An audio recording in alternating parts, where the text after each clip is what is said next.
2, 3, 4. Swaggy lady on the floor. I'm always chicken trending. Cause my body looking Krista. Na na na. முற்போக்கு பெண்ணியம் அது இதுன்னு பேசி பொண்ணை கவனிக்காம விட்டு வீணடிச்சிட்டல. நாம ஒரு உலகத்துல இருந்துகிட்டு அவங்கள மாத்தணும்னு நினைக்கிறோம். நான் என் பொண்ணை மாத்தி காட்டுறேன். அவளை உனக்கு கல்யாணம் பண்ணி வைக்கிறேன். ஒரு பொண்ணும் பையனும் பைக்கில் போனாலே லவர்ஸ்ன்னு நினைக்கிறது இல்லை, திருந்துங்கடா.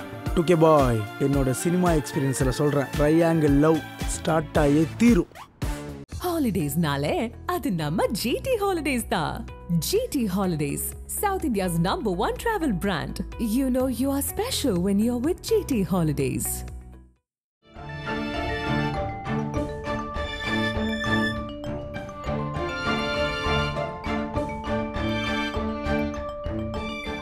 உங்கள் ஜீரண கோளாறுகளுக்கும் வயிற்றெரிச்சலுக்கும் சரியான ஒரு தீர்வு. பூரி டாக்கீஸ் ரசிகர்களுக்கு வணக்கம். வாங்க லென்ஸ் நிகழ்ச்சிக்கு போகலாம்.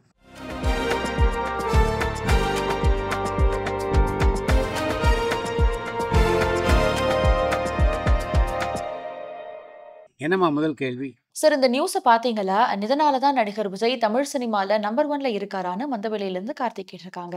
மிக அதிகமான விலைக்கு விஜய் படம் விற்றிருப்பதனால அவர் நம்பர் 1 இடத்துல இல்லை, அவர் நம்பர் 1 இடத்துல இருக்கிறதுனால தான் அதிகமான விலைக்கு அவருடைய படம் விற்கப்பட்டிருக்கிறது. பராசக்தி திரைப்படத்தினுடைய தலைப்பை யாரும் பயன்படுத்தாதீங்கன்னு நேஷனல் பிக்சர்ஸ் உடைய அறிவிப்பை பத்தின உங்களுடைய கருத்து என்னன்னு திருவாரூர்ல இருந்து தனுஷ்கா கேட்டிருக்காங்க. நடிகர் சிவாஜி கணேசன் அறிமுகமான பராசக்தி திரைப்படத்தை தயாரித்தது நேஷனல் பிக்சர்ஸ் நிறுவனம். இப்போ சுதா கொங்கராவுடைய இயக்கத்திலே பராசக்தி திரைப்படத்தை தயாரிக்கின்ற டான் பிக்சர்ஸ் நிறுவனம் அந்த நேஷனல் பிக்சர்ஸ்க்கு அனுமதி பெற்றதாக தெரியல. அதன் காரணமாகத்தான் இப்படி ஒரு அறிவிப்பை நேஷனல் பிக்சர்ஸ் வெளியிட்டிருக்கிறார். கே பாக்யராஜ் சாரனுடைய கதை, வசனம், திரைக்கதை இயக்கத்துல உருவாகி இருந்த காவடி சிந்து திரைப்படம் இதுவரைக்கும் வெளிவரல. அந்த திரைப்படம் ஓடிடியில வெளியாறதுக்கான வாய்ப்பு இருக்கா, அல்லது டிஜிட்டலி ரிஸ்டோர் வெர்ஷன்ல திரையரங்குகள்ல வெளியிடப்படுமான்னு நியூ ஜெர்சில இருந்து இளமாறன் கேட்டிருக்காங்க.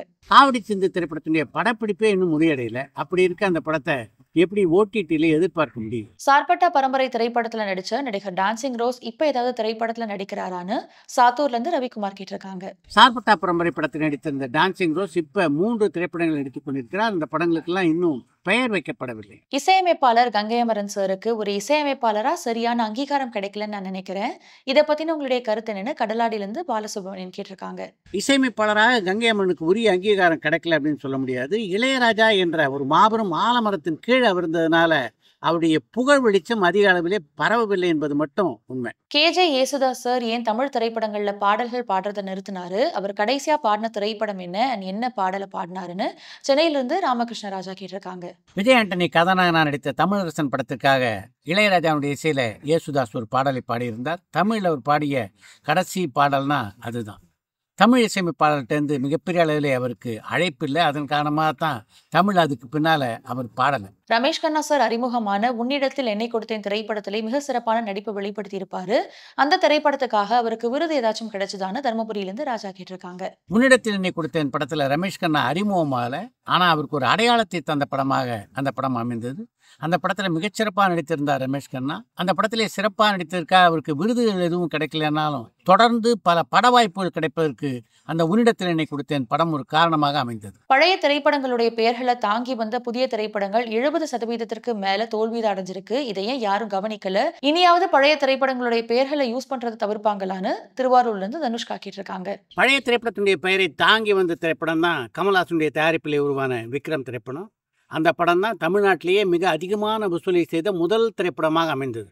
இதிலிருந்தே உங்களுக்கு நல்லா தெரிய வரும் பழைய திரைப்படங்களுடைய பெயரை வைப்பதற்கும் திரைப்படங்களுடைய தோல்விக்கும் எந்த சம்பந்தமும் இல்லை என்பது. சார், பழைய நடிகைகள்ல ஹார்ஸ் ரைடிங் தெரிஞ்ச நடிகைகள் யார் யாருன்னு கேரளால இருந்து ஜெயராஜ் கேட்டிருக்காங்க. பழைய நடிகைகளில் நன்றாக குதிரை ஓட்ட தெரிஞ்ச ஒரு நடிகர்னா பானுமதியை குறிப்பிட்டு சொல்லலாம். மறைந்த நடிகர் விவேக் சார் நடிச்ச சொல்லி அடிப்பேன் திரைப்படம் வெளிவரத்துக்கான வாய்ப்பு இருக்கான்னு மாணிக்கம்பாளையம்ல இருந்து செந்தில்குமார் கேட்டிருக்காங்க. விவேக் நடித்த சொல்லி அடிப்பேன் திரைப்படம் இனி வெளியாவதற்கான வாய்ப்புகள் மிக குறைவு. நடிகர் அஜித்குமாரை எல்லாரும் ஓப்பனிங் கிங்னு சொல்றாங்க. ஆனா அவருடைய பெரும்பாலான திரைப்படங்கள் 300 கோடியை தாண்டதில்லைன்னு சில பேர் சொல்றாங்க. அவருடைய ஹையஸ்ட் கலெக்ஷனா துணிவு திரைப்படம் 250 கோடியை கலெக்ட் பண்ணுச்சு. ஆனா 200 கோடி பட்ஜெட்ல எடுத்து 250 கோடி கலெக்ஷன்னா வெறும் 50 கோடிக்கு தான் இவ்வளவு ஹைப்பா? அண்ட் அவருடைய திரைப்படங்கள்ல எது ஹையஸ்ட் கலெக்ஷன் பண்ணுச்சு அண்ட் என்ன திரைப்படம்னு பூனேல இருந்து பிரவீன் கேட்டிருக்காங்க.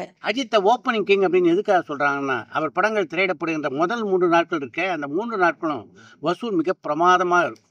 ஒரு படத்துடைய வசூல் மிகச்சிறப்பாக அமைவதற்கு முதல் 3 நாட்கள் வசூல் மட்டும் போதாது, தொடர்ந்து அந்த படம் சிறப்பான வசூலை செய்யணும். அப்போ தான் வசூலிலே அந்த படம் சாதனையை செய்ய முடியும். அஜித்தினுடைய திரைப்படங்களில் வசூலிலே மிகப்பெரிய சாதனையை செய்த திரைப்படம்னா விஸ்வாசம் திரைப்படத்தை சொல்லலாம். இயக்குனர்கள் ராமநாராயணன் அண்ட் வி சேகர் இவங்க 2 பேர்ல யாரு திரைப்படத்தை சிக்கனமா தயாரிச்சு தயாரிப்பாளருக்கு லாபம் ஈட்டி கொடுப்பாங்கன்னு கடலாடியிலிருந்து பாலசுப்ரமணியன் கேட்டிருக்காங்க. இயக்குனர் ராமநாராயணன், வி சேகர் 2 பேருமே சிக்கனமான இயக்குனர்கள் தான். அப்படின்னாலும் இதுல ராமநாராயணனை பொறுத்த வரைக்கும் இன்னும் கொஞ்சம் கூடுதலாக சிக்கனமாக படம் எடுக்க தெரிந்த ஒரு திறமைசாலி அவர். சார், சூரசம்ஹாரம் திரைப்படத்துல வர நான் என்பது நீ அல்லவான்ற பாடலை பஸ் பயணத்தின் பொழுது இரவு நேரங்கள்ல கேட்க ரொம்பவே இனிமையா இருக்கும். அந்த பாடலை பாடினது இளையராஜா சாரனுடைய ட்ரூப்ல புல்லாங்குழல் வாசிச்ச நெப்போலியன்ற அருண்மொழி. அவரை பாட வைக்கணும்ன்றது இளையராஜா சாரனுடைய ஐடியாவா அல்லது உங்களுடைய ஐடியாவான சாத்தூர்ல இருந்து ரவிச்சந்திரன் கேட்டிருக்காங்க. சூரசம்ஹாரம் படத்தில் இடம்பெற்றிருந்த நான் என்பது என்று தொடங்குகின்ற பாடலை அருண்மொழி பாடினார்னா அந்த வாய்ப்பை அவருக்கு வழங்கியது இளையராஜா தான். அதுக்கு முன்னால அருண்மொழி பாடுவார்னு கூட எனக்கு தெரியாது. பெரும்பாலும் பார்த்தீங்கன்னா எல்லா திரைப்படங்களும் யார் ஒரு பாட்டை பாட வேண்டும் என்பதை முடிவு செய்வது இசையமைப்பாளர்கள் தான். நடிகர் கவின் பத்தி யூடியூப்ல எல்லாரும் குறை சொல்லிட்டு இருக்காங்க. அண்ட் இப்போ நடிகர் விஜய் பயன்படுத்துற அதே கேரவன் தான் வேணும்னு கவின் கேட்டதா வலைபேச்சில் சொல்லியிருந்தாங்க. இந்த தகவல் உண்மையா? இதை பத்தின உங்களுடைய கருத்து என்னன்னு திண்டுக்கல்ல இருந்து ஷேக் முகமது கேட்டிருக்காங்க. காய்த்த மரம் தான் கல்லடி படம் அப்படின்னு சொல்லுவாங்க. கவினை பொறுத்த வரைக்கும் இப்ப அப்படி ஒரு நிலைமையில் அவர் இருக்கார் அப்படின்னு நினைக்கிறேன். அதன் காரணமாகத்தான் அவரை பற்றி தொடர்ந்து பல விமர்சனங்கள் வந்தபடி இருக்கின்றன. இளையராஜா சாரனுடைய போஸ்டர் மட்டும் போட்டு அந்த காலத்துல படங்கள்லாம் வெளியாகி இருக்கு. உதாரணத்துக்கு சின்ன தாயி, என் ராசாவின் மனசுல ஆகிய திரைப்படங்களை சொல்லலாம். இந்த மாதிரி இந்திய அளவுல வேற எந்த இசையமைப்பாளருக்காவது நடந்திருக்கான்னு அரந்தையில இருந்து சேகர் செந்தில் கேட்டிருக்காங்க. ஒரு காலகட்டத்தில் பார்த்தீங்கன்னா திரைப்படங்கள்ல கலைஞர் கருணாநிதிய பெயரை மிகப்பெரிதாக போட்டு போஸ்டர்லாம் அச்சடிப்பாங்க. அந்த அளவுக்கு அவருடைய பெயருக்கு ஒரு வரவேற்பு இருந்தது. அது மாதிரி இசையமைப்பாளராக மிகப்பெரிய வரவேற்பை தமிழ் சினிமாவில் பெற்ற ஒரு இசையமைப்பாளர்னா அது இளையராஜா தான். நடிகர் அஜித்துக்கு பத்மபூஷன் விருது கொடுக்கறதுல அரசியல் இருக்கான்னு சென்னையில இருந்து ராமகிருஷ்ண ராஜா கேட்டிருக்காங்க. தகுதி இல்லாத ஒருத்தருக்கு பத்மபூஷன் பட்டம் கொடுத்திருந்து இந்த கேள்வி நீங்க கேட்டீங்கன்னா சரியா இருக்கும். பத்மபூஷன் விருதினை பெறுவதற்கு அஜித்துக்கு எல்லா தகுதிகளும் இருக்கு. அப்படி இருக்க அவருக்கு அந்த பத்மபூஷன் விருது கொடுத்ததுல அரசியல் எங்க இருந்து வருது? நடிகர்கள் சிவாஜி கணேசன், நாகேஸ்வர ராவ், NTR அண்ட் ஜெமினி கணேசன் இவங்கள யாருடைய அதிக திரைப்படங்கள்ல நடிகை சாவித்ரி கதாநாயகியை நடிச்சிருக்காங்கன்னு கோயம்புத்தூர்ல இருந்து அஜய் கேட்டிருக்காங்க. சாவித்ரி மிக அதிகமான படங்கள்ல ஜோடி சேர்ந்து நடித்ததுன்னா அது அவருடைய காதல் கணவரான ஜெமினி கணேசனுடன் தான்.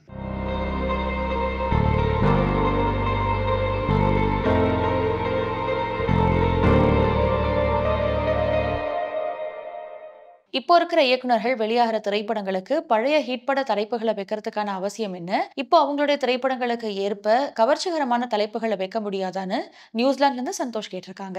தமிழ் சினிமாவிலே கதைகளுக்கு மட்டும் பஞ்சம் இல்லை, பட தலைப்புகளுக்கும் பஞ்சம் அப்படின்றது தான் இப்போது சமீப காலமாக பழைய படங்களுடைய டைட்டிலை தங்களுடைய படங்களுக்கு வைத்துக் கொண்டிருக்கின்ற இயக்குனர்கள் நிரூபித்துக் கொண்டிருக்கிறார்கள். அடுத்து இன்று ஒரு தகவல். பொதுவாக இன்றைய திரைப்படங்களில் பாடல்களுக்கு வரவேற்பு குறைந்து கொண்டிருக்கிறது அப்படின்றது பொது விமர்சனமாக இருக்கிறது. ஏன் பாடல்களுக்கு வரவேற்பு குறைந்து கொண்டிருக்கிறது என்பதை முக்கியமாக யோசித்தாக வேண்டும். இதற்கு உதாரணமாக ஒரு சம்பவத்தை உங்களோடு பகிர்ந்து கொள்ள வேண்டும் என்று நான் விரும்புகிறேன். மண்வாசனை திரைப்படத்திற்கான பாடல் கம்போசிங் இருக்கு. அது கன்னியாகுமரியில் தான் நடைபெற்றது. மாலை 6 மணிக்கு கம்போசிங் ஆரம்பித்தார் இளையராஜா. 9 மணிக்குள்ள 5 பாடல்களுக்கு இசையமைத்து முடித்து விட்டார். அப்படி அவர் இசையமைத்த 5 பாடல்களில் ஒன்று தான் அரிசி குத்தும் அக்கா மகளே என்று தொடங்குகின்ற பாடல். இந்த அரிசி குத்தும் அக்கா மகளே என்ற பாடல் இருக்க, அந்த பாடலுக்கான சிச்சுவேஷனே மண்வாசனை திரைப்படத்தில் இல்லை. இளையராஜா ஒரு டியூன் போட்டால் ரொம்ப நல்லா இருந்தது. அதனால அந்த டியூனை நம்ம படத்துக்காக வைத்துக் கொள்ளலாம் அப்படின்னு நான் சொல்லிட்டேன். அந்த பாடலையும் பதிவு செய்து அந்த பாடலை பொறுத்த வரைக்கும் அந்த பாடல் தான் அந்த படத்திற்காக படமாக்கப்பட்ட கடைசி பாட்டு. ஏன்னா எந்த இடத்துல அந்த பாட்டை பொருத்துவது அப்படின்னு பல நாட்கள் யோசனை செய்தார் பாரதி ராஜா. அதற்கு பின்னால் ஒரு சரியான இடத்தை தேர்ந்தெடுத்து அந்த பாடலை அந்த படத்திலே இடம்பெற செய்தார். அந்த பாடலை பொறுத்த வரைக்கும் அதற்கான காட்சியே அந்த படத்தில் இல்லை. அப்படி இருந்தும் அந்த பாடல் மிகப்பெரிய வெற்றியை பெற்றதென்றால் அதுக்கு முக்கியமான காரணம் அந்த பாடலை மிகச்சரியான இடத்திலே பாரதி ராஜா சேர்த்திருந்தது தான். அது மாதிரி பாடல்களை பொருத்தமான இடத்துல இன்றைக்குள்ள இயக்குநர்கள் வைக்காதனால்தான் பல பாடல்கள் ரசிகர்கள் மத்தியிலே வரவேற்பு பெற முடியாமல் போகின்றன அப்படின்றது தான் உண்மை. நீங்கள் தயாரிப்பாளராக பெற்ற அனுபவங்களில் ரொம்ப முக்கியமான அனுபவம் இது. கரெக்டான பொருளில் ஒரு படத்தை பண்ணிட்டோம்னா அந்த படத்தை சரியான வகையில் வெளியில் கொண்டு வந்து நிறைய பேர் கொண்டு போய் சேர்த்தவும் முடியும். இப்போ ஒரு படத்தை வந்து பயங்கரமாக நம்ம எய்ம் பண்ணி இப்போ நாங்கள் எடுத்தது வந்து இது இப்போ நான் சொல்கிற கருத்துக்கும் நான் பண்ணதுக்கும் நேர் இது. கடைசி உலகம் போர் நீங்கள் எதிர்பார்த்த வெற்றியும் உங்களுக்கு தரல. இப்போ படம் பார்க்கும்போது எதனால் மிஸ் ஆச்சு அந்த படம்னு தோணுது? நான் எதிர்பார்த்தது என்னென்னா ரெகுலராக நம்ம பண்ணுற மார்க்கெட் சைஸை டபுள் டைம் பண்ணியிருக்கோம். அப்போ டபுள் டைம் நம்ம பரபரப்பான சினிமா செய்திகள், நட்சத்திரங்களின் பேட்டிகள், சினிமா வரலாறு ஆகியவற்றை பார்க்கவும் படிக்கவும் உங்களுக்கான இணையதளம் tourantalkies.co.